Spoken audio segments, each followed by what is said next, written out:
الحمدللہ وکفا وسلام علی عبادہ الذین اصطفى اما بعد فاعوذ باللہ من الشیطان الرجیم بسم اللہ الرحمن الرحیم۔ جی سورۃ الجن پڑھ رہے تھے ہم، اور میرا خیال ہے کہ 15 آیتیں ہم نے پڑھ لی تھی، تو وہیں سے آگے چلیں گے انشاءاللہ۔ تو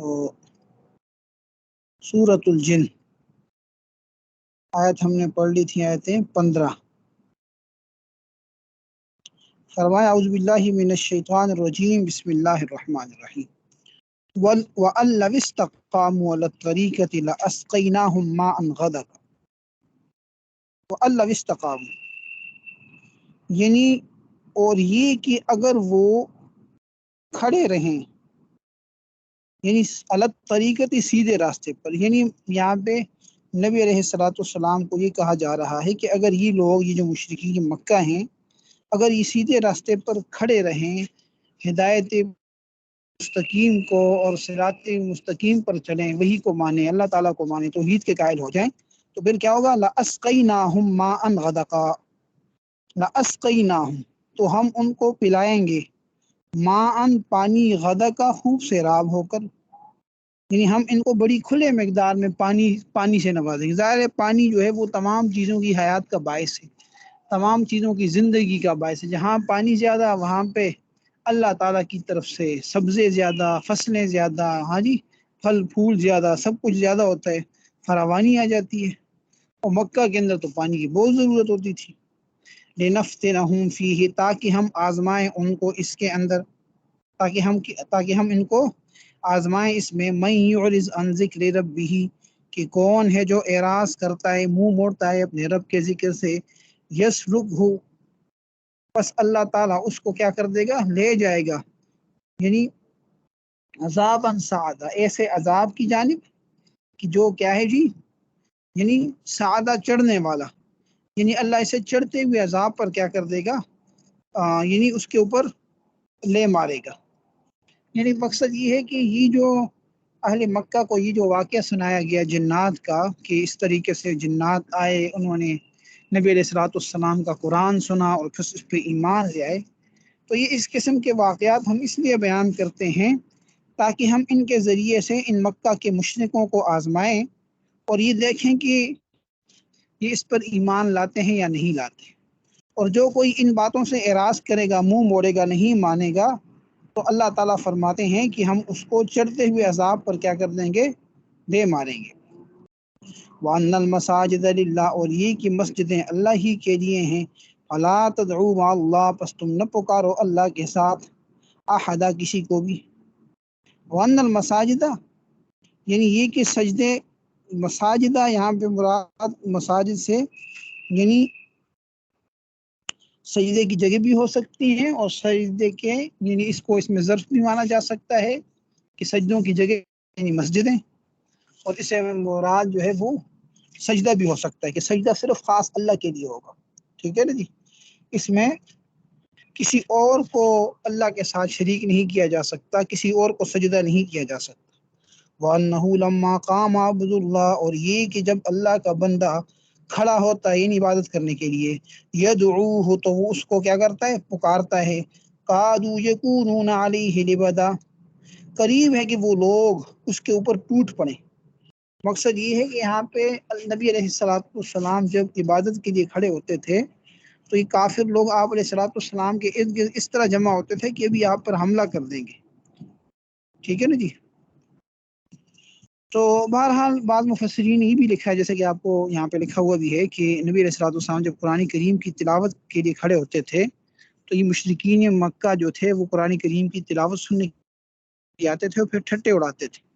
تو یہاں پہ یہی بات کی جا رہی ہے کہ جب اللہ کا بندہ یعنی نبی علیہ السلام کھڑے ہوتے ہیں عبادت کے لیے، تو پھر کیا ہوتا ہے کہ وہ اللہ کو پکارتے ہیں، تو ایسا معلوم ہوتا ہے کہ یہ لوگ ان کے اوپر ٹوٹ پڑیں گے، ٹھیک ہے نا، ان کو مار دیں گے، ختم کر دیں گے۔ قل آپ کہہ دیجیے انما ادعو ربی، میں تو صرف اپنے رب کو بلاتا ہوں، ولا اشرک به احدا، میں اس کے ساتھ کسی کو شریک نہیں مانتا۔ قل آپ کہہ دیجیے انی لا املک لکم، میں تمہارے لیے کوئی اختیار نہیں رکھتا، تمہارے لیے کوئی مالک نہیں ہوں، ضرا ولا رشدا، نہ کسی نقصان کا نہ کسی بھلائی کا، میرے اختیار میں کچھ نہیں ہے، میں نہ تمہیں کوئی فائدہ دے سکتا ہوں نہ کوئی نقصان دے سکتا ہوں۔ ٹھیک ہے نا جی۔ تو بہرحال یعنی مقصد یہ ہے کہ میں صرف، میرا کام کیا ہے کہ میں تمہیں اللہ تعالیٰ کی طرف بلاؤں، اللہ تعالیٰ کے احکامات کی طرف بلاؤں، میں تمہارے لیے کسی نفع اور نقصان کا مالک نہیں ہوں۔ اچھا جی، قل آپ کہہ دیجیے انی لن یجیرنی من اللہ، یہ کہ بے شک کوئی بھی مجھے پناہ نہیں دے سکتا اللہ سے، یعنی مجھے کوئی بھی اللہ سے بچا نہیں سکتا۔ ولن اجد من دونہ ملتحدا، اور نہ میں اس کو چھوڑ کے کوئی جائے پناہ پا سکتا ہوں۔ ملتحدہ کا معنی ہے کوئی پناہ کی جگہ، یعنی ایک تو یہ کہ اگر میں اللہ کی نافرمانی کرتا ہوں تو اللہ سے مجھے کوئی نہیں بچا سکتا، اور نہ میں اللہ کے علاوہ کوئی یعنی پناہ کی جگہ پا سکتا ہوں۔ الا بلاغا من اللہ، الا بلاغا من اللہ، البتہ یہ ہے کہ یعنی مقصد یہ کہ میرے پاس تو اور کوئی نفع کا اختیار نہیں ہے، نقصان کا، لیکن سوائے کیا ہے کہ بلاغ من اللہ و رسالتی، کہ اللہ کی بات کو پہنچا دینا، اس کے پیغامات ہیں میرے پاس، کہ میں اللہ کے پیغامات کو پہنچا دیتا ہوں۔ بلاغ من اللہ یعنی پہنچانا ہے اللہ کی جانب سے، و رسالتی، اس کے پیغامات ہیں میرے پاس۔ ومن یعص اللہ، اور جو شخص نافرمانی کرتا ہے اللہ کی، و رسولہ، اس کے رسول کی بات نہیں مانتا، روگردانی کرتا ہے، منہ موڑتا ہے، فإن له نار جہنم، تو اس کے لیے بے شک اس کے لیے جہنم کی آگ ہے، خالدین فیہا، جس میں وہ ہمیشہ رہیں گے، ابدا، ہمیشہ ہمیشہ کے لیے۔ حتی اذا رأوہ، حتی اذا رأو، یہاں تک کہ جب یہ لوگ دیکھیں گے، ما یوعدون، اس چیز کو جس کا ان سے وعدہ کیا گیا ہے، یعنی اس جہنم کا، اس عذاب کا جس کا ان سے وعدہ کیا گیا ہے، جب یہ لوگ اس کو دیکھیں گے تو فسیعلمون، تو ان قریب یہ جان لیں گے، من اضعف ناصرا واقل عددا، کہ کون ہے کمزور ہے مددگار، مدد کے اعتبار سے اور عدد کے اعتبار سے، یعنی دنیا کے اندر تو اپنے آپ کو بڑے طاقتور سمجھتے ہیں، دنیا کے اندر اپنے آپ کو بڑی قوت والے سمجھتے ہیں، تو اس وقت ان کو معلوم پڑ جائے گا کہ کون زیادہ کمزور ہے مدد کرنے میں، ٹھیک ہے نا، کس کا مددگار کمزور ہے اور کس کی تعداد کم ہے، ٹھیک ہے۔ یہ مختلف مقامات پہ قرآن کریم میں بھی اس کا تذکرہ آتا ہے، اور مشرکین مکہ بھی کیا کرتے تھے مسلمانوں کو کہ ہم تو تم سے بہتر ہیں، ہمارے پاس قوت بھی زیادہ ہے، تعداد بھی زیادہ ہے، تو اللہ تعالیٰ نے اس کا جواب دے دیا کہ قیامت کے دن ان کو معلوم پڑ جائے گا۔ قل آپ کہہ دیجیے ان ادری، مجھے معلوم نہیں ہے، میں نہیں جانتا، قریب ان کے کیا قریب ہے، ما توعدون، جس کا تم سے وعدہ کیا گیا، جس سے تم کو ڈرایا گیا، یعنی قیامت قریب ہے، ام یجعل لہ ربی امدا، یا میرے رب نے اس کے لیے کوئی مدت مقرر کی ہے۔ مقصد یہ کہ یا تو میرے پروردگار نے کوئی لمبی چوڑی مدت مقرر کی ہے، یا وہ نزدیک ہے، ٹھیک ہے نا، اس کا صحیح علم مجھے نہیں ہے، یہ اللہ کو ہی معلوم ہے۔ عالم الغیب، وہ غیب کو جاننے والا ہے، فلا یظہر ولا غیبی احدا، پس وہ اپنے غیب پر، اپنے راز پہ کسی کو مطلع نہیں کرتا، الا من ارتضی من رسول، سوائے کسی پیغمبر کے، جس سے کیا ہو، جس سے من ارتضی، جس الا من ارتضی من رسول، مگر جس کے لیے راضی ہو جائے اللہ تعالیٰ،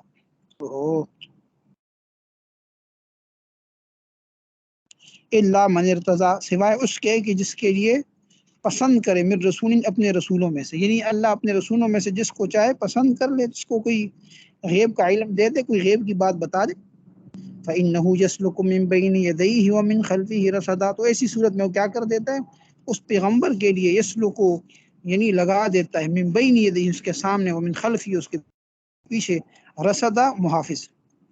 یہ مقصد یہ کہ اللہ تعالیٰ کے علاوہ کسی کو غیب کا علم نہیں ہے، البتہ اللہ تعالیٰ اپنے پیغمبروں میں سے جس کو چاہتا ہے وہی کے ذریعے سے ان کو غیب کی باتیں بتا دیتا ہے، اور جب غیب کی باتیں بتاتے ہیں تو وہ فرشتوں کو اس وحی کا محافظ بنا دیتا ہے، کہ اس میں تاکہ کسی قسم کا کوئی اس میں آمیزش نہ ہو، کسی قسم کی اس میں کمی زیادتی نہ ہو، یعنی بڑی حفاظت کے ساتھ وہ خبریں انبیاء کے پاس آتی ہیں، لیعلم، تاکہ وہ جان لے، ان قد ابلغوا رسالات ربہم، یہ کہ انہوں نے پہنچا دیا اپنے رب کے پیغامات کو، واحاط بما لدیہم، اور انہوں نے سارے کیا کیا، واحاط، اس نے احاطہ کیا ہے، بما لدیہم، جو ان کے پاس ہے، ان کے سارے حالات، وَأَحْصَىٰ كُلَّ شَيْءٍ عَدَدًا، اس نے ہر چیز کی پوری گنتی کر رکھی، یعنی تاکہ یہ اللہ تعالیٰ جو انبیاء کو غیب کا علم دیتا ہے، احکامات دیتا ہے، تو اس لیے دیتا ہے تاکہ اللہ تعالیٰ جان لے کہ انہوں نے اپنے پروردگار کے پیغامات پہنچا دیے، ان کے سارے حالات کا احاطہ کیے ہوئے اللہ تعالیٰ۔ اچھا جی، اس کے بعد ہے جی سورہ مزمل، ٹھیک ہے نا۔ سورہ مزمل یہ سورت جو ہے غار حرا کے موقع پہ نازل ہوئی ہے۔ اچھا جی، بلکہ غار حرا کو نہیں کہنا چاہیے، غار حرا میں تو پہلی وہی آئی تھی جو اقرا بسم ربک الذی ہے، ٹھیک ہے نا۔ یہ جب وہی آئی تھی تو اس کے بعد نبی علیہ الصلوۃ والسلام پہ یعنی ایک طرح سے نبوت کا بوجھ آ گیا، آپ کو یعنی سردی لگنے لگ گئی، یعنی آپ کی حالت کے اندر یعنی ایک ہیبت طاری ہو گئی۔ حضرت خدیجہ رضی اللہ تعالیٰ عنہ آپ کو لے کے چلی گئی اور آپ کے اوپر ایک چادر اڑا دی تھی، ٹھیک ہے نا جی۔ تو اس موقع پہ جب آپ اس کیفیت میں تھے تو اس موقع پہ بعد میں یہ آیات نازل ہوئی، یہ کیفیت یعنی کچھ عرصے تک نبی صلی اللہ علیہ وسلم پر رہی، اس کے بعد یہ وہی آئی، گویا کہ یہ دوسری وہی ہے، ٹھیک ہے نا۔ یہ کہنا چاہ رہے ہیں کہ یہ جو وہی ہے یہ یعنی اقرا بسم ربک الذی خلق کے بعد جو وہی نازل ہوئی ہے وہی آیات ہے۔ یا ایھا مزمل، مزمل کا معنی ہے چادر اوڑھنے والے، چادر لپیٹنے والے۔ یا ایھا المزمل، اے چادر میں لپیٹنے والے، قم، کھڑے ہو جائیے، قم اللیل الا قلیلا، آپ کھڑے ہو جائیں رات کے وقت مگر بہت کم، یعنی رات کے وقت تھوڑا، یعنی آپ رات کے وقت کھڑے ہو کر عبادت کریں، ٹھیک ہے جی۔ اس سے مراد تہجد وغیرہ کی نماز ہے۔ نصفہ او انقص، رات کا آدھا حصہ یا اس سے بھی کم، انقص منہ قلیلا، یا اس سے کچھ کم، یعنی اس پورے رات میں آدھی رات میں عبادت کر لیں یا اس سے بھی کچھ کم عبادت کر لیں، او زد علیہ، یا اس پر کچھ زیادہ کر لیں، ورتل القرآن ترتیلا، اور آپ قرآن کریم کی تلاوت کریں ٹھہر ٹھہر کر، صاف صاف۔ انا سنلقی علیک قولا ثقیلا، ہم تم پر ایک کیا کرنے والے ہیں، نازل کرنے والے ہیں، ڈالنے والے ہیں ایک بھاری کلام کو، یعنی قرآن مجید مراد ہے، قرآن کریم کی وہی تمہارے اوپر نازل کرنے والے ہیں۔ ان ناشیۃ اللیل، بے شک رات کے وقت کا اٹھنا ہی اشد وطئا، وہ زیادہ روندنے والا ہے، وَأَقْوَمُ قِيلًا، اور وہ زیادہ بہتر طریقے پہ کیا ہے جی، یعنی بات کو زیادہ بہتر کرنے والا ہے، یعنی رات کے وقت اٹھنا ہی ایسا عمل ہے جس سے نفس کو بھی اچھی طرح کچلا جاتا ہے اور بات بھی بہتر طریقے پر کی جاتی ہے، ٹھیک ہے نا جی۔ اچھا جی، یعنی ایک تو یہاں پہ یعنی اس کا تو ایک معنی و مفہوم یہ ہے کہ انسان جب رات کو تہجد کے وقت اٹھ کے نماز پڑھتا ہے تو اس وقت انسان اپنے خواہشات پہ خوب قابو پا لیتا ہے، اس وقت خواہشات پہ قابو پانا آسان ہوتا ہے، اور رات کے وقت چونکہ شور شرابہ نہیں ہوتا، خاموشی ہوتی ہے، تو انسان بڑے یکسوئی کے ساتھ عبادت کر لیتا ہے، اپنی بات اللہ تعالیٰ سے کر لیتا ہے۔ تو واقع و مقیلہ کا ایک معنی یہ ہے۔ ان لک فی النہار سبحا طویلا، بے شک آپ کے لیے دن کے اندر ہے، سبحا کا معنی تیرنا، طویلا یعنی زیادہ تیرنا، مقصد یہ کہ آپ دن میں کیا ہوتے ہیں، اپنے کاموں میں مصروف ہوتے ہیں، ٹھیک ہے نا جی۔ دن کا وقت آپ کے کاموں میں مشغول ہوتا ہے، اس وقت دل جمی نہیں ہوتی۔ وَاذْكُرِ اسْمَ رَبِّكَ وَتَبَتَّلْ إِلَيْهِ تَبْتِيلًا، اور آپ کیا کیجئے، اپنے پروردگار کا نام ذکر کیجئے، وَتَبَتَّلْ إِلَيْهِ تَبْتِيلًا، اور آپ سب سے الگ ہو کر پورے اسی کی طرف کیا ہو جائیے، الگ ہو جائیے۔ وَتَبَتَّل کا معنی ہے تنہائی اختیار کرنا، الگ ہو جانا، تو آپ اللہ کی طرف سب سے الگ ہو جائیے، یعنی اللہ کی طرف مکمل رجوع کیجیے۔ تبتیلا یہ مفعول مطلق ہے، اس کا بھی معنی یہی ہے، یعنی مکمل طور پر اسی کے ہو کر، الگ ہو کر اس کی طرف رجوع کیجیے۔ رب المشرق والمغرب، جو رب ہے مشرق اور مغرب کا، لا الہ الا، اس کے سوا کوئی معبود نہیں، فاتخذہ وکیلا، پس آپ اس کو کارساز بنا لیجیے، اسی کو اپنا مددگار، اپنے کارساز بنا لیجیے۔ واصبر علی ما یقولون، اور آپ صبر کیجیے ان باتوں پر جو وہ کہتے ہیں، یعنی جو مشرکین مکہ آپ کو طعنے دیتے ہیں، تنگ کرتے ہیں، آپ ان باتوں پہ صبر کیجیے۔ وہجرہم، اور آپ ان سے کنارہ کشی اختیار کیجیے، حجرا جمیلا، خوبصورتی کے ساتھ کنارہ کشی اختیار کریں، یعنی آپ بڑی خوبصورتی کے ساتھ ان سے کنارہ کشی اختیار کیجیے۔ وذرنی والمکذبین، اللہ فرماتے ہیں کہ اور مجھے چھوڑ دو اور مکذبین کو چھوڑ دیں۔ اولی النعمت، جو کیا ہیں، عیش و عشرت کے مالک بنے ہوئے ہیں۔ ومہلہم قلیلا، اور ان کو چھوڑ دیجئے تھوڑی سی مدت کے ساتھ، یعنی ان کو تھوڑی سی ڈھیل دے دیجئے، مہلت دے دیجئے، مطلب یہ کہ تم جھٹلانے والے اور جو عیش و عشرت کے مالک بنے ہوئے ہیں ان کا معاملہ مجھ پہ چھوڑ دیجئے، یعنی ان کو میں خود نمٹ لوں گا۔ وذرنی والمکذبین، چھوڑ دیں مجھے اور مکذبین کو، یعنی میں ان کے معاملے کو خود دیکھ لوں گا۔ ٹھیک ہے نا. تو چھوڑ دیجئے مجھے اور جٹلانے والوں کو، اولی نعمت جو نعمتوں کے اندر ہیں، ومہلہم قلیلا، ان کو تھوڑی سی مہلت دے دیجئے. ان لدینا انکالا و جحیما، یقیناً ہمارے پاس انکالن یعنی کیا ہے جی، سخت قسم کا انجام ہے، سخت بیڑیاں ہیں، وہ جحیم اور دیکھتی ہوئی آگ، یعنی ہم ان کو بیڑیاں ڈالیں گے اور جہنم کی آگ میں جھونک دیں گے. وطعاما ذا غصۃ، اور ایسے کھانا ہے کہ جو کیا ہوگا، غصہ والا ہوگا، یعنی پھنس جانے والا ہوگا، گلے میں پھندا لگنے والا ہوگا. وہ عذاب علیم، اور دردناک عذاب. ان جہنم کے اندر جو کھانا ملے گا ان کو تو ان کے گلوں میں اٹک جائے گا. تو غصہ کا معنی ہوتا ہے کہ جو جس سے پھندا لگ جاتا ہے، گلے میں پھنس جاتا ہے. یوم ترجف الارض والجبال، اور جس دن زلزلہ آ جائے گا، لرز اٹھیں گے زمین اور پہاڑ. وکانت الجبال کثیبا مہیلا، اور ہو جائیں گے پہاڑ جیسے کہ ریت ہوتی ہے، مہیلا بکھری ہوئی. ٹھیک ہے نا جی، یعنی جیسے ریت کے تودے ہوتے ہیں کثیب، ویسے ٹیلے کو کہتے ہیں جو ٹیلا ہوتا ہے. مہیلا کا معنی بکھرا ہوا، جیسے ریت کا ٹیلا بکھر جاتا ہے اور ریزہ ریزہ ہو جاتا ہے، تو اس طرح پہاڑ بھی ہو جائیں گے. انا ارسلنا الیکم رسولا، بے شک ہم نے بھیجا ہے آپ کو. انا ارسلنا الیکم رسولا شاہدا علیکم کما ارسلنا الی فرعون رسولا. اللہ فرماتے ہیں کہ جٹلانے والوں، انکار کرنے والوں، اے کافرو، ہم نے بھیجا ہے الیکم تمہاری جانب رسولا، ایک رسول، شاہدا علیکم، کہ وہ گواہ بننے والا ہے تمہارے اوپر. کما ارسلنا الی فرعون، جیسے ہم نے فرعون کی جانب بھیجا تھا رسول، جیسے ہم نے فرعون کی جانب ایک رسول بھیجا تھا، اسی طرح ہم نے آپ کی جانب بھی ایک رسول بھیجا ہے. فعصا فرعون الرسول، پس نافرمانی کی فرعون نے رسول کی. فاخذناہم، پس ہم نے ان کو پکڑا.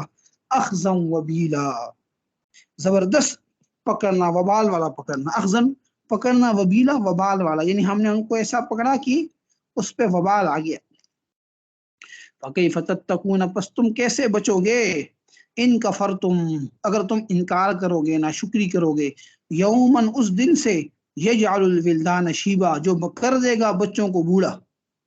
یعنی اگر تم نہیں مانو گے، نافرمانی کرو گے، تو تم اس دن سے کیسے بچ پاؤ گے؟ اس دن تمہارا کیا حال ہوگا، کدھر بھاگو گے؟ وہ دن جو بچوں کو بھی بوڑھا کر دے گا، اتنا سخت دن ہوگا.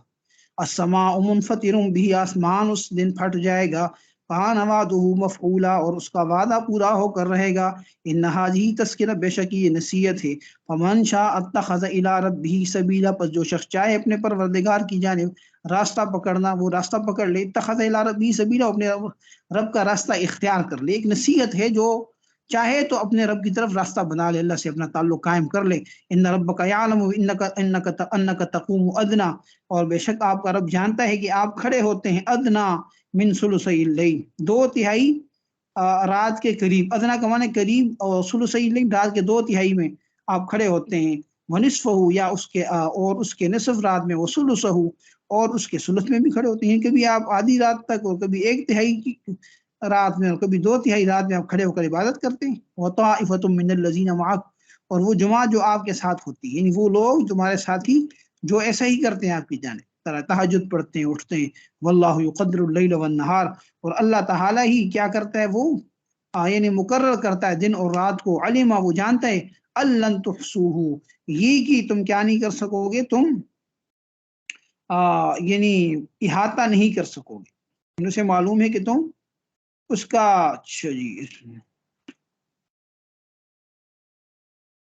علم، اس کو معلوم ہے کہ الن تحصوہ، کہ تم اس کا حساب نہیں رکھ سکتے. فتاب علیکم، پس اس نے تمہارے اوپر تمہاری توبہ قبول کی. فقرؤ ما تیسر من القرآن، پس تم قرات کرو جو تمہیں قرآن میں آسان لگے. یعنی یہ نہیں اللہ نے بتایا کہ کتنا کھڑا ہونا ہے، اتنے دن، اتنا ٹائم تم عبادت کرو، بس کہ اللہ نے تمہیں چھوڑ دیا جتنا آسان اتنی عبادت کر لو. وآخرون علم ان سیکون منکم مرضى، اور اللہ یہ بھی جانتا ہے کہ تم میں سے کچھ مریض بھی ہیں. وآخرون یضربون فی الارض، اور کچھ وہ لوگ بھی ہیں، ہاں دوسرے ایسے بھی ہیں جو یضربون فی الارض، جو زمین میں چلتے پھرتے ہیں. یبتغون من فضل اللہ، اور اللہ کا فضل تلاش کرتے ہیں، تجارت کرتے ہیں، اللہ کی روزی کمانے کے لیے زمین میں گھومتے پھرتے ہیں. وآخرون یقاتلون فی سبیل اللہ، اور کچھ وہ بھی ہیں جو اللہ کے راستے میں قتال کرتے ہیں. فاقرؤوا ما تیسر منہ، بس آپ قرآن میں سے پڑھیں جتنا آپ کو آسان ہو. واقیموا الصلاۃ وآتوا الزکوٰۃ، نماز قائم کرو اور زکوٰۃ ادا کرو. واقرضوا اللہ قرضا حسنا، اور اللہ کو اچھا قرض دے دو، یعنی اللہ کے کا اچھا قرض دے دو، یہ نیکی کرو اللہ کے لیے. وما تقدموا لانفسکم من خیر، اور جو تم آگے بیچتے ہو خیر میں سے اپنے فائدے کے لیے، اپنے جان کے لیے، یعنی تم اپنے لیے جو آگے خیر بیچتے ہو تو تجدوہ عند اللہ، تو تم اس کو پاؤ گے اللہ کے پاس، ہوا خیرا و اعظم اجرا، کہ وہ بہتر حالت میں ہوں گے اور بڑے زبردست ثواب کی شکل میں ہوں گے۔ واستغفر اللہ، اور تم اللہ سے مغفرت طلب کرو، ان اللہ غفور رحیم، بے شک اللہ تعالیٰ بخشنے والا مہربان ہے۔ ٹھیک ہے نا؟ تو بہرحال یہ جو آیات ہیں، یہ جیسا کہ یہاں پہ بھی لکھا ہوا ہے کہ اوپر والی آیات کے تقریباً 1 سال بعد نازل ہوئی، اس میں تہجد کے حکم کے اندر آسانی پیدا کی گئی۔ ٹھیک ہے نا؟ کیونکہ شروع میں یہی ضروری تھا کہ 1/3 رات کی مقدار تہجد پڑھنا ضروری تھا۔ ٹھیک ہے نا جی؟ لیکن چونکہ اس وقت گھڑیاں وغیرہ نہیں تھی، ٹائم نہیں تھا، اس لیے نبی صلی اللہ علیہ وسلم اور صحابہ کرام احتیاط کے پیش نظر کیا کرتے تھے، یعنی 1/3 سے زیادہ رات میں کھڑے ہو کر عبادت کرتے تھے۔ کیا مصیبت ہے یہ! اچھا جی، تو بہرحال یہ شروع میں حکم تھا جب تہجد فرض تھے، لیکن بعد میں پھر اللہ تعالیٰ نے نمازیں فرض کر دی، پھر یہ حکم ختم ہو گیا اور تہجد صرف اور صرف نبی علیہ السلام کا خاصہ بن گیا۔ باقی امت کے لیے نفل ہے، کوئی عبادت کرتا ہے تو اس کو ثواب ملے گا، اور کوئی عبادت نہیں کرتا تو اس پہ کوئی گناہ نہیں ہے۔ صدق اللہ مولانا العظیم۔ کوئی سوال کرنے تو کر لیں، کتنے لوگ ہیں؟